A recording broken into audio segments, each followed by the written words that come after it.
শেষে আরো এক ম্যাচে বল হাতে ঝলক দেখালেন রিশাদ হোসেন। প্রথমবার পুরো 4 ওভার বল করে দিলেন দলের আস্থার প্রতিদান। দুই আলাদা আলাদা সতীর্থের 4 উইকেট ও ৭৯ রানের বিধ্বংসী ব্যাটিংয়ে আজ মেলবোর্নের বিপক্ষে বড় জয় পায় তার দল হোবার্ট হ্যারিকেনস। টুর্নামেন্টে রিশাদের সেই নজরকাড়া পারফরম্যান্স এবং ম্যাচের খুঁটিনাটি নিয়ে বাকিটা জানবো রিপোর্টে।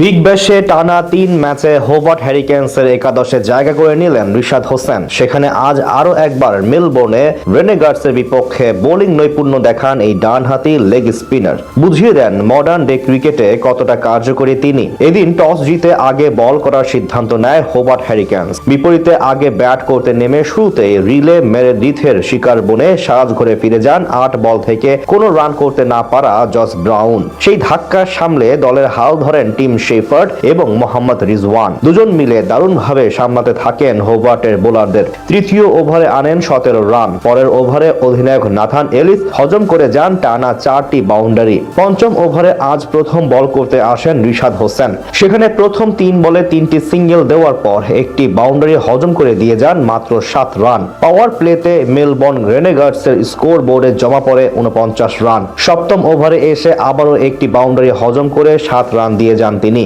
দারুণ খেলতে থাকা সেই ফার্টকে বিদায় করেন ক্রিস জর্ডান। তার বলে বোল্ড হওয়ার আগে এই কিউই ব্যাটার করেন 21 বলে 34 রান। পরের ওভারে আরেক সেট ব্যাটার মোহাম্মদ রিজওয়ানকে বিদায় করেন রেহান আহমেদ। পাক উইকেট কিপারের কাছ থেকে আসে 26 বলে 32 রান। মাঝে 11তম ওভারে বল করতে এসে দুই ব্যাটারকে চাপে রেখে মাত্র 3 রান দিয়ে যান রিশাদ। এরপর 14তম ওভারে জ্যাক ফ্রেজার ম্যাকগ্রাককে বোল্ড করেন তিনি। 4 ওভারের কোটা পূরণ করে আজ মাত্র 21 রান দিয়ে 1 উইকেট তুলে নেন রিশাদ হোসেন। শেষ পর্যন্ত 145 রানের পুঁজি পায় মেলবোর্ন। বল হাতে ক্রিস জর্ডান নেন 4 উইকেট।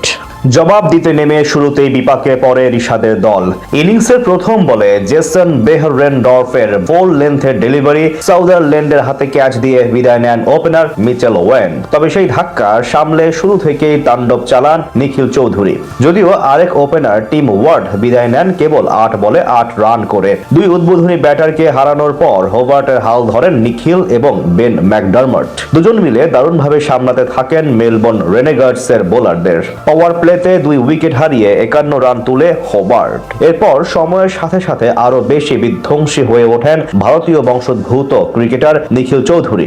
11তম ওভারে মাত্র 29 বলে হাফ সেঞ্চুরি তুলে নেন তিনি। এদিকে তার সাথে ম্যাকডারমটও ছিলেন আগ্রাসী মেজাজে। একের পর এক বাউন্ডারি হাঁকিয়ে কোণঠাসা করে তুলেন প্রতিপক্ষ বোলারদের। 12তম ওভারে টানা 3 বলে 2 ছক্কা এবং একটি 4 হাঁকান নিখিল, যেখানে একটি বল গিয়ে পড়ে সোজা মাঠের বাহিরে। তবে ওই ওভারে 38 বলে 79 রানের অসাধারণ ইনিংস খেলে আউট হন এই ব্যাটার। যদিও ততক্ষণে ম্যাচ জয় নিশ্চিত হয়ে যায় হোবার্টের। শেষ পর্যন্ত বাকি ব্যাটারদের দৃঢ়তায় আসরের দ্বিতীয় জয় নিয়ে মাঠ ছাড়ে রিশাদের ফ্র্যাঞ্চাইজি।